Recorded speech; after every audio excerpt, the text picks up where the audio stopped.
네, 오늘 퍼스트 빌드 발표를 맡은 테디라고 합니다. 오늘 발표 주제는 파워 투 더 피플이고요. 헬스 트레이닝의 운동 프로그램 중에 하나인데, 제가 작년까지는 운동할 때는 어떤 프로그램 같은 걸 안 하고 자세 위주로 운동을 하다가, 올해부터는 어떤 특정 프로그램을 해보면서 어떤지 한번 저한테 시도를 해보았습니다. 파워 투 더 피플이라는 거는 스트렝스 훈련 프로그램인데, 제가 이거 하게 된 배경을 설명드리면은, 제가 작년부터 헬스를 시작했고, 그 전에는 러닝만 계속 하다가, 아내가 이제 헬스 운동을 시작하면서 같이 등록을 하고 저도 하게 되면서 러닝은 많이 하지 않게 됐고 근력 운동 위주로 많이 했었어요, 작년에. 그래서 1월 달부터 한 6월 달까지 근력 운동을 계속 했고 그 과정에서 단백질도 많이 섭취하고 운동도 주 5일 정도 운동을 했고 하면서 몸이 많이 좋아졌었거든요, 그 당시에. 그래서 몸도 많이 커지고 그랬었는데 한 6월 달인가 됐을 때부터 저녁에 갑자기 잠이 안 오는 거예요. 잠도 안 오고 막 소화도 안 되고 잠을 못 자서 그런지 뭐 여러 가지 기분도 안 좋고 그래서 이게 운동 때문인지는 몰랐어요, 그 당시에는.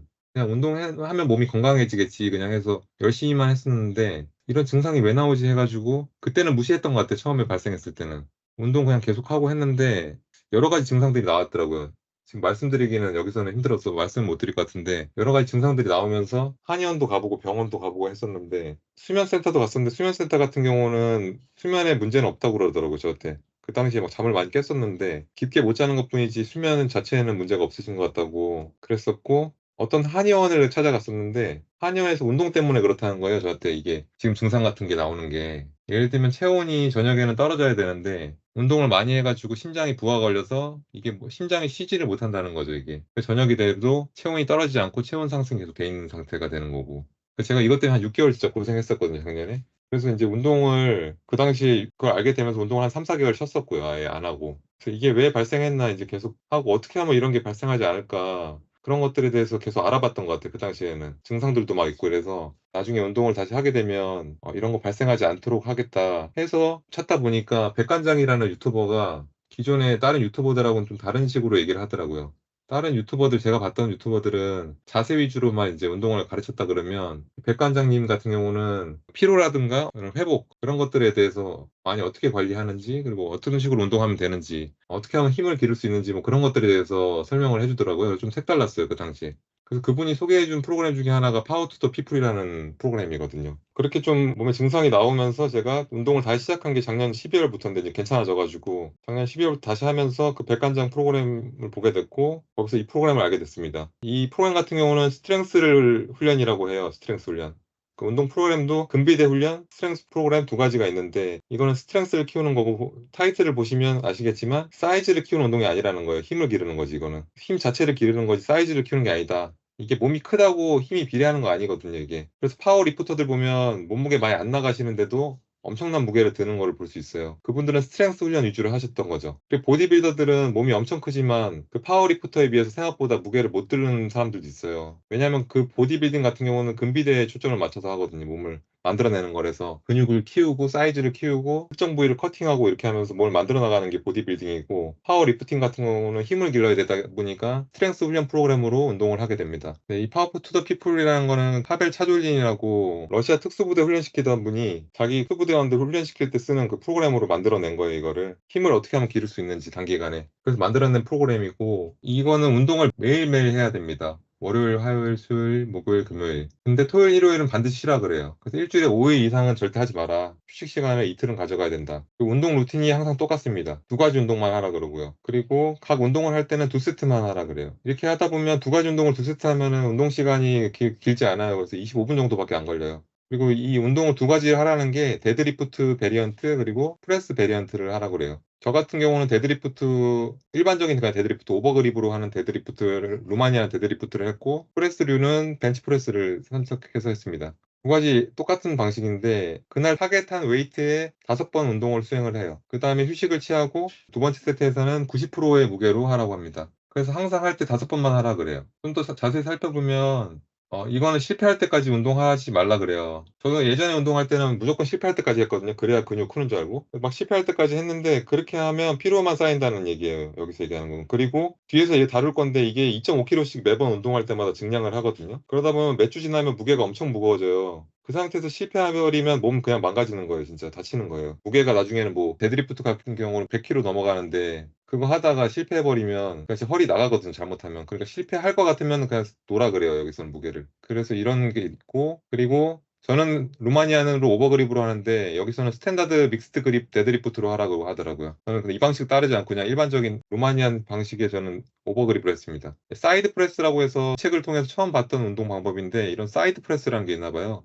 지금 이 그림에 나오는 게 사이드 프레스인데 이거를 하는 걸 추천한다고 하더라고요. 이걸 해야 힘이 많이 강해진다고 하고, 저 같은 경우는 이 운동 어떻게 하는지 자세를 몰라서 이거를 시도를 안 해봤고 그냥 벤치 프레스를 했습니다. 데드리프트랑 프레스리를 할 때 올릴 때는 3에서 5초, 내릴 때도 3에서 5초간 유지해서 빠른 방식으로 하는 게 아니고 천천히 움직이면서 최대한 몸에 부하가 오랫동안 걸릴 수 있게 그렇게 운동을 하라는 거고, 세트 간에는 3에서 5분 정도 휴식을 취해서 피로가 많이 쌓이지 않도록 하는 거예요. 앞에서도 다뤘지만 처음에는 100%의 무게로 하고 두 번째 세트에서는 90%로 하라는 이유도, 회복을 다음 운동할 때는 매일 운동하던 거다 보니까 다음날 운동할 때 지장을 주면 안 되니까 회복을 주는 거죠, 90%로 해서. 세트 간에도 무게를 많이 하게 되면 많이 쉬어야 된다 그러더라고요. 뒤에서 다룰 건데 그래야 근신경계 피로라는 게 안 쌓여서 최소한으로 쌓이기 때문에 파워리프팅 이런 사람들은 좀 휴식 시간도 많이 가지더라고요. 이렇게 3에서 5분. 그래서 헬스장에 사람 많으면 사실 이게 지켜지기가 힘들어요. 3에서 5분 쉬고 이러면 눈치 보이거든요, 사실. 다행히 제가 사는 지역은 사람이 별로 없고 헬스장에 사람이 별로 없다 보니까 이렇게 해도 상관이 없는데, 막 서울 이런 데는 쉽지 않을 것 같아요, 이렇게 하는 게. 또 특이한 게, 여기서 봤던 특이한 점이 벨트 같은 거, 복압을 주려고 벨트를 차잖아요, 무게 많이 하면. 그리고 스트랩 같은 거에서 뭐 손 안 미끄러지게 하는데, 이거는 벨트 차지도 말라 그러고 뭐 스트랩도 하지 마라, 신발도 신지 말라, 초크만 쓰래요. 초크만 발라가지고 해라. 근데 이렇게까지는 안 했어요. 저도 신발 안 신는 거 이런 건 안 되기 때문에 안 했고, 벨트랑 이런 스트랩은 안 차고 해봤는데 아직 제가 그 정도 무게까지 안 올라가서 그런가 막 미끄러지고 그러진 않더라고요. 근데 이게 결국 악력이라든가 그 손의 힘이라든가 이런 스트랩을 쓰게 되면은 뭐 전완근이라든가 이런 거를 덜 쓰게 되거든요, 사실. 그러면 그런 힘들이 안 길러지거든요. 그런 걸 최소한으로 해서 최대한 근육에 자극을 많이 주라는 얘기 같아요. 벨트도 하지 말아서 코어 쪽 잘 잡고, 스트랩 같은 거 차지 말아서 전완근에 힘을 받게 하고, 그런 얘기죠. 그리고 신발 안 신어야지 데드리프트 같은 거 할 때 훨씬 힘을 잘 쓸 수 있다 그러더라고요. 저도 이렇게 시도는 해보지 않았는데 이걸 대체할 수 있는 게 역도화라 그러더라고요. 역도화 같은 거 신고 스쿼트라든가 데드리프트 하면 그런 미끄러지는 게 방지돼서 훨씬 무게 잘 들 수 있대요. 근데 저는 뭐 그까지는 사실 해본 적은 없고. 그리고 또 특이한 점이 스트레칭이나 웜업 하지 말라 그래요, 이거는. 준비 운동 하지 말고 그냥 바로 해라. 만약에 하고 싶으면은 두 번, 세 번 정도 할 수 있는 개수로 가볍게 그냥 몇 번 해라, 이런 건데, 그만큼 그러니까 타겟 그 웨이트를 들 때 힘을 최대한 써야지 웜업 같은 거 쓰지 말라는 얘기 같아요. 그래서 저도 처음에 이렇게 했거든요. 그냥 웜업 하지 말래길래 그런가 보다 했는데, 데드리프트 할 때는 다쳐본 적이 없어요. 근데 벤치프레스 하는데 왼쪽이 계속 다치더라고요. 왼쪽 어깨라든가 막 팔꿈치, 손목 이런 데가, 뭐 자세가 잘못된 것도 있겠지만 계속 다치더라고요. 다치다 보니까 한 주 정도 쉬고 하니까 괜찮아져서 그 뒤에 할 때는 웜업 세트를 가져갔어요, 벤치프레스는. 그렇게 하니까 그런 부상이 없더라고요. 뭐 그럴 수도 있고 다른 이유인지 모르겠는데, 저는 그래서 뭐 웜업 세트를, 이건 벤치프레스 같은 경우는 가져갑니다. 네, 여기서 주기화 훈련이 되게 중요해요, 파워리프팅 할 때. 이제 무게가 올라가게 되면은 그냥 저 같은 경우 옛날에는 그냥 타겟 무게 그냥 해버리고 그냥 80kg 만에 제가 들어요. 그럼 80kg 계속해서 85kg 올라가게 만들려고 막 하고 그랬는데, 주기화 훈련은 뭐냐면은 처음에는 10개 할 수 있는 무게로 해요. 10개 할 수 있는 무게로 5번만 해요. 100kg로 예를 들면. 두 번째나 90%로 하라 그랬잖아요. 90%로 5번 해요. 그렇게 매일매일 무게를 올려가는 거예요. 여기서 5라고 돼 있지만 책에서 긁어오다 보니까 5파운드거든요. 그러면은 5파운드가 2점 몇 킬로예요? 2.2킬로인가? 그래서 그냥 2.5킬로를 올리라는 거죠. 이렇게 올리다 보면은 무게를 계속 올리는 거죠, 계속. 올리다 보면 실패 지점이 올 거잖아요. 이때 실패 지점이 딱 와요. 두 개밖에 못 하는 거죠. 145킬로 갔더니. 그러면은 이때 계속 하는 게 아니고 운동을, 주기화 훈련은 운동해서 실패했으면은 여기서 며칠 쉬어요. 실패한 다음에. 며칠 쉰 다음에 다시 워크아웃을 세팅하는 거죠. 세팅을 다시 시작하는데 원래 100이었잖아요. 110으로 시작을 하는 거죠. 그러니까 무게를 여기서는 10파운드니까 5kg 올린 거예요. 5kg 올려서 다시 시작을 하는 거죠. 헬스장 가면은 2.5kg는 없잖아요. 그래서 그 백관장님 같은 경우는 2.5kg가 없다 보니까 5kg 무게를, 그러니까 동일 무게로 두 번을 하래요, 운동을. 그렇게 한 다음에 5kg 올리고 뭐 이런 방식으로 할 수 있다고 합니다. 그래서 두 번째 워크아웃을 했을 때는 145에서 실패했잖아요. 근데 145를 드는 거죠, 그 다음에는 5번을. 근데 또 실패를 하겠죠, 또 어느 정도 들다 보면. 그럼 150에서 실패를 하는 거예요. 세 번밖에 못 해. 그럼 여기서 더 트라이 할 수도 있어요. 뭐 책에 여러 가지 주기화 방법이 있는데 저는 그냥 리니어 방식밖에 안 써놨지만 여러 가지 방식이 있어요. 이게 주기화 훈련이라는 게. 그 방식에 맞게 쓰면 되고, 리니어 같은 경우는 그냥 실패하면 그냥 쉬는 거예요. 그래서 만약에 이렇게 쉬었어. 그 다음에 운동을 또 하게 돼요. 110이니까 120으로 하는 거예요. 그 다음에는 또 올라갔으니까 무게가. 이런 식으로 하면서 무게를 계속 올리는 거예요. 계속. 이 프로그램을 제가 작년 12월부터 운동 다시 했거든요. 몸 괜찮아지면서. 4월 달까지 제가 이거 하면서는 운동 일지 같은 걸 작성을 했었거든요. 기존에는 안 했었는데 이런 걸. 해서 기록이 좀 남아 있어요. 데드리프트 같은 경우는 처음 운동해서 12월부터 해서 실패했던 무게가 90이었어요, 90. 처음에 뭐 40kg로 했나? 그랬던 것 같은데 40부터 막 올려가지고 90kg에서 실패한 거죠, 3개. 그렇게 하다 보니까 지금 4월까지, 5월 달은 지금 못했고요. 아직 끝나지가 않아서 운동이 뭐 측정을 못했지만 4월까지는 110kg까지 했어요, 제가 5번. 보면은 25kg가 증량됐어요. 벤치프레스 같은 경우는 12월에 할 때 다시 했을 때 60kg까지 하고 65에서 실패했거든요. 근데 2024년 4월에 측정했을 때는 70kg로 5번까지 되더라고요. 근데 75kg 4번. kg까지 증량이 됐고요. 이건 60에서 70. 근데 이 사이에 벤치프레스는 되게 안 늘더라고요. 증량이. 이 사이에 제가 디테일하게 안 써놨는데 75에서 막 2개, 2월 달에 뭐 2개, 3월 달에 75에서 3개, 4월 달에 4개, 한 개씩 그냥 올라가는 개수가. 데드리프트는 막 5kg씩 올라갔거든요, 한 달에. 근데 벤치프레스는 횟수만 올라가더라고요. 이렇게 되게 증량이 느려요, 벤치프레스는. 늘다 보면 또 이것도 무게가 올라가겠죠. 제가 체중이 이렇게 많이 안 나가거든요. 그러다 보니까 한계가 있는 거 싶기도 하고. 앞에서 매주 5일 운동하라 했지만 저는 2, 3일밖에 안 했어요, 운동을. 약간 겁나는 것도 있고요. 작년에 너무 무리해가지고 몸이 혹사돼가지고 많이 힘들었거든요, 작년에. 그래서 그러다 보니까 올해는 운동 과하게 하지 말자, 회복에 초점을 맞추자가 포커스다 보니까 좀만 피곤하면 운동 안 하고, 그래서 그냥 뭐 이틀만 했던 것 같아요, 거의. 그리고 3일 하면 많이 하는 날이고, 그거는 중간중간에 유산소 운동하고 달리기 같은 거 하고. 작년에 아예 안 했거든, 달리기를. 근데 지금은 뭐 근력 운동 하루 했으면 다음날 유산소, 그 다음 쉬고 뭐 또 근력 운동, 유산소 이런 식으로 바꿨고요. 작년하고 비교해보면 체중은 작년하고 비슷해요. 작년 6월이나 지금 체중이나 비슷한데, 근비대 훈련을 했던 거 작년에는 8개, 12개 5세트씩 하고 막 그랬거든요. 한 부위를 막 하루에 1시간 반 뭐 했던 것 같아요. 등 운동만 1시간 반 동안 하고 여러 가지 운동 조합해서. 그러니까 몸 사이즈는 되게 커졌었어요. 그때는 제가 동일 몸무게 대비, 뭐 다른